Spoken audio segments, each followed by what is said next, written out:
नमस्कार, कड़क बात में आपका स्वागत है। और आज हम बात करेंगे हुती विद्रोहियों की। आजकल वो जब से इजराइल ने उन पर हमला किया है और जो हुती के विद्रोहियों के जो प्रधानमंत्री थे उनके समेत 3-4 जब मंत्रियों को मार दिया, उसके बाद से ही हुती बिल्कुल आउट ऑफ कंट्रोल हो गए हैं और लाल सागर में वो लगातार हमले कर रहे हैं। अभी आज उन्होंने ब्रिटेन के एक जहाज़ पे हमला किया, 2 दिन पहले भी एक जहाज़ पे हमला किया और लगातार वो इजराइल की तरफ, इजराइल के जहाज़ को टारगेट कर रहे हैं, इजराइल की तरफ मिसाइल मार रहे हैं। एक ऐसा लग रहा है कि बिल्कुल आउट ऑफ कंट्रोल हो गए हैं और बौखला गए हैं कि जिस तरह से इजराइल ने उनके प्रधानमंत्री समेत कई लोगों को मार दिया, उसके बाद से हुतियों को ऐसा लग रहा है कि अपने सर्वाइवल की लड़ाई लड़ रहे हैं इस तरह से। क्योंकि इजराइल ने दावा किया था संजय जी उसमें कि हुती का जो उन्होंने पूरा वो लीडरशिप को ही खत्म कर दिया और हुती को बहुत बड़ी चोट पहुंचाई थी। लेकिन चोट पहुंचने के बाद जब हुतियों का जो बिलबिला रहे हैं उस तरह से चीज़ें कर रहे हैं। लेकिन इसमें मेरा कंसर्न ये नहीं है कि चलिए हुती बिलबिला रहे हैं या इजराइल पे हमला कर रहे हैं। मेरा इसमें कंसर्न ये है कि जो भारत की जो नर्स हैं निमिषा प्रिया जो हैं, वहाँ की जेल में बंद हैं, सना में बंद हैं और जो जेल है हुती विद्रोहियों के ही कंट्रोल में ही उनके पास ही है। तो मुझे चिंता इस बात की हो रही थी क्योंकि आखिरी बार जब हमने बात की थी तो एक उम्मीद जगी थी। कुछ लोग बीच में जो कतर और यूएई के जो बिजनेसमैन थे वो बात कर रहे थे, छुड़वाने की बात कर रहे थे। तो कहीं ऐसा तो नहीं है कि चूंकि हुती विद्रोही खुद ही सर्वाइवल की लड़ाई लड़ रहे हैं तो इसमें जो निमिषा प्रिया की जो रिहाई है और उन पर खतरा और बढ़ गया है? नहीं, बिल्कुल बढ़ गया। देखिए, अब हो क्या रहा है कि हुती विद्रोही जिस तरह से इजराइल पर लगातार आक्रमण कर रहे हैं, वो मिसाइल पे मिसाइल दागना उन्होंने शुरू कर दिया है। दूसरा काम वो ये कर रहे हैं कि लाल सागर में वो इजराइल का जहाज हो चाहे ब्रिटेन का जहाज हो, उन जहाज़ों को जो कि इनके मित्र देश माने जाते हैं, इन जहाज़ों पर हमला कर रहे हैं। तो जब से इनके प्रधानमंत्री और कई मंत्रियों पर अटैक हुआ है, वो मारे गए हैं या उनको क्षति पहुंची है, उसके बाद से हुती विद्रोही बिल्कुल अनकंट्रोल्ड हो गए हैं। और जो अनकंट्रोल्ड होने के कारण यमन का पूरा जो इनके कंट्रोल में जो सारा शासन है वो पटरी से उतर गया है।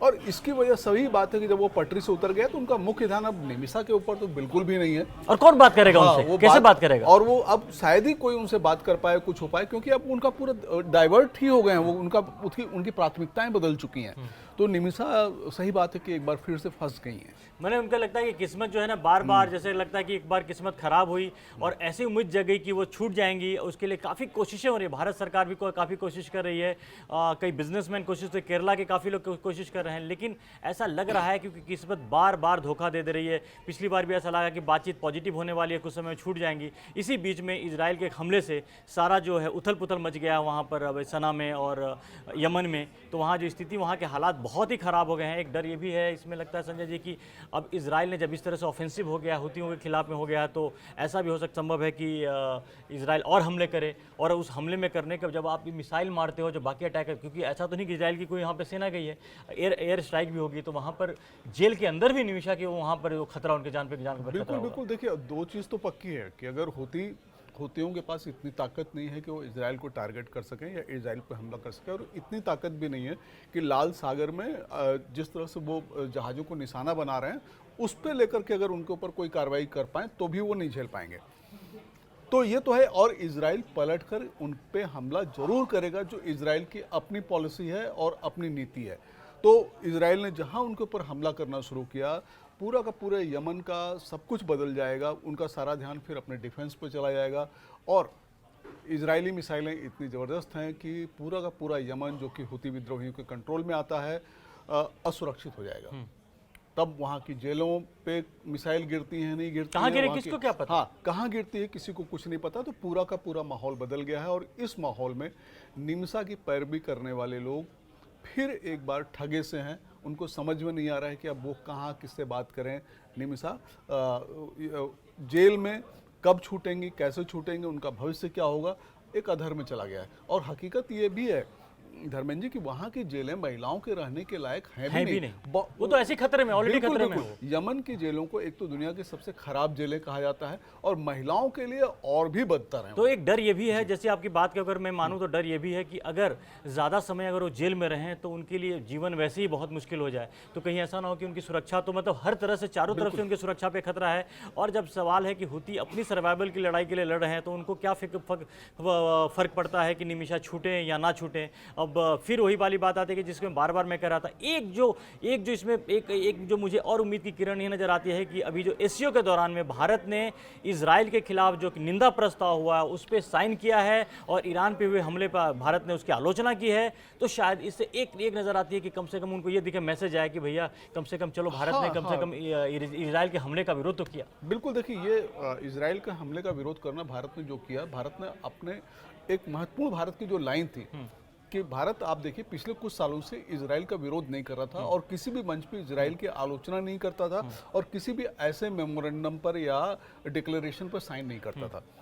भारत ने ऐसा किया, इससे देखिए एक बात तो साफ है कि भारत भी दबाव में है कहीं ना कहीं, लेकिन इसका जो एक संदेश जा रहा है वो बड़ा व्यापक जा रहा है। इससे ईरान भी खुश हुआ है, मुस्लिम देश भी खुश हुए हैं, हूती विद्रोही भी खुश हुए हैं और लेबनान में जो हिजबुल्लाह है वो भी खुश हुए हैं कि भारत जैसा देश कम से कम अब ईरान के साथ आ गया है और इजराइल के खिलाफ बयान दे रहा है। तो ये चीज़ हो सकती है कि इस समय अगर थोड़ा सा प्रयास किया जाए तो शायद निमिषा को बचा के लाएं, लेकिन वही बात है कि हुतियों में इस समय आप बात किससे करेंगे जब उनका प्रधानमंत्री मारा गया है, उनके मंत्री मारे गए हैं, तो वो आप किससे बात कर लेंगे? वहां पे तो सारी चीजें पटरी से उतरी हुई हैं। एक तो पहले से यमन की स्थिति खराब थी, पटरी से उतरी हालात वहाँ तो पहले ही से, उसके बाद जब प्रधानमंत्री और वहाँ के कुछ जो मिनिस्टर्स को इजराइल के हमले में जब वो मारे गए हैं उसके बाद और भी ज़्यादा वहाँ पे दुश्वारियाँ वहाँ पे हो गई हैं। इन दुश्वारियों के बीच निमिषा फंसी हुई हैं। और देखिए कि अगर आप इसकी रिकॉर्ड देखें हुतियों का, तो 2023 नवंबर जिस समय हमला किया गया था इजराइल के ऊपर, हमास ने हमला किया था, उसके बाद से लेकर के लगातार जो है ड्रोन और मिसाइल से जो लाल सागर में सिर्फ है 100 से ज़्यादा हमले किए हैं हुतियों ने। और अब एक और चिंता की बात है कि जो लाल सागर वहाँ से जो उस रूट से जहाज़ जो जाती है, बिजनेस का एक बहुत बड़ा रूट है, वहाँ से पूरी दुनिया के जहाज़ वहाँ से जाते हैं, उन पर एक खतरा मंडराने लगा है। बिल्कुल, उन पर तो खतरा मंडरा ही रहा है। और लाल सागर देखिए, लाल सागर बहुत एक तरह से बिजी इलाका है। जलडमरू मध्य और तेल ईरान इराक की तरफ से जो खाड़ी देशों की तरफ से जहाज निकलते हैं, सारे व्यापारिक जहाज उसी तरफ से होते हुए जाते हैं। तो ये एक महत्वपूर्ण इलाका और इसीलिए हुतियों को मालूम भी है कि इस जगह पर अगर वो जहाज दबाव बना सकते हैं तो इजराइल पर और दूसरे देशों पर दबाव बना सकते हैं, उनकी बातें मानी जा सकती हैं। ये हमला भी इसीलिए हो रहा है बिल्कुल ब्रिटेन के जहाज के पीछे हमला करने के पीछे की नियत यही रही कि ब्रिटेन गाजा को लेकर लगातार इजराइल का विरोध करता रहा है, तो कहीं ना कहीं ब्रिटेन को एक मैसेज देने का है कि दो चीजें लगती हैं धर्मेंद्र जी। एक तो ये भी है कि गाजा में इजराइल जो कर रहा है उसको रोके, एक मैसेज ये भी है, इसलिए दबाव बढ़ाया जा रहा है। और दूसरा ये भी है कि किसी भी तरह से हुती इजराइल को डाइवर्ट करना चाहते हैं। वही बात जो मैंने आपसे कही कि गाजा की चीज़ों को रोकें, डाइवर्ट करना चाहते हैं कि वो डाइवर्ट हो और दूसरे देशों की तरफ भी ध्यान जाए कि भाई अब जो कुछ भी हो रहा है उसको रोको जरा। और कई बार ऐसा भी होता है ना कि जब इंसान आत्मघाती उस पर आ जाए तो उसको होता है कि मुझे तो अपनी ज़िंदगी की परवाह नहीं है, हम तुम्हारे लिए खतरा बन कर आएंगे। तो हुती पूरी दुनिया को लगातार मैसेज दे रहे हैं, लाल सागर में जहाज़ों पर हमला करके मैसेज दे रहे हैं कि अगर हम पर हमला हुआ और हमें ख़त्म करने की कोशिश की गई तो हम आपको भी नहीं छोड़ेंगे, आपके भी हितों का नुकसान पहुँचाएंगे। और वो जो लगातार कर रहा है, ये कोशिश कर रहा है, तो ये बड़ी देखने वाली बात होगी कि अब इजराइल इसके बाद क्या करता है। लेकिन जो हमारी एक भारत की तरफ से जो भारत के लोगों को एक चिंता हो रही है निमिषा प्रिया को लेकर, जो यमन की जेल में बंद है, हुतियों के कब्जे में है, तो वो उनकी रिहाई कब होगी, कैसे होगी, क्या होगी, ये तमाम जो चिंताएं हैं एक बार फिर से बढ़ गई है। और आप कुछ कहना चाहते हैं संजय? हाँ बिल्कुल धर्मेंद्र जी, मैं ये कहना चाहता हूँ कि लेकिन निमिषा के लिए मुश्किलें इसलिए भी और ज़्यादा हैं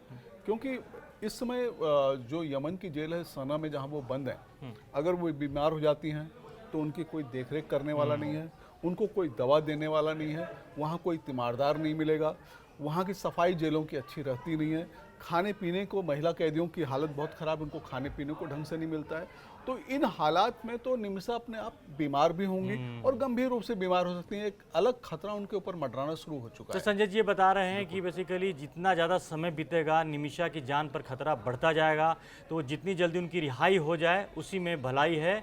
और अब देखिए कि अब इसके बाद जो भारत सरकार क्या करती है, क्योंकि हाल के दिनों में भारत सरकार के पॉलिसी की वजह से, नीतियों की वजह से उनको बूस्ट मिला है, एक ताकत मिली है। और जिस तरह से ईरान, रूस, चूंकि ईरान के रूस से भी अच्छे संबंध है, चीन से भी अच्छे संबंध है, भारत के चीन से संबंध सुधर रहे हैं, तो ये एक उम्मीद की एक ऐसी चीज़ है जहां पर भारत ईरान के जरिए दबाव बना सकता है, तो उसमें निमिषा के छूटने के ज़्यादा चांसेज हैं और वो छूट सकती है। हम अभी भी उम्मीद ये करते हैं, क्योंकि हम बार बार जब हम आते हैं इस प्लेटफॉर्म पे आके बात करते हैं तो हमारी कोशिश ये रहती है कि निमिषा जल्द से जल्द रिहा होकर, यमन से रिहा होकर भारत आएँ, उनके जीवन सुरक्षित हो। पूरे भारतवासियों की दुआएं उनके साथ हैं और उम्मीद करते हैं कि वो जल्दी वहाँ से छूट करके आएंगी। तो उस खबर पर हमारी नज़र बनी रहेगी, आप भी इस पर नज़र बना के रखिए। बाकी सारे अपडेट्स को साथ हम फिर आपके साथ फिर हाजिर होंगे। और आपने कड़क को सब्सक्राइब नहीं किया तो जल्दी से आकर सब्सक्राइब करें। फिलहाल के लिए धन्यवाद। धन्यवाद।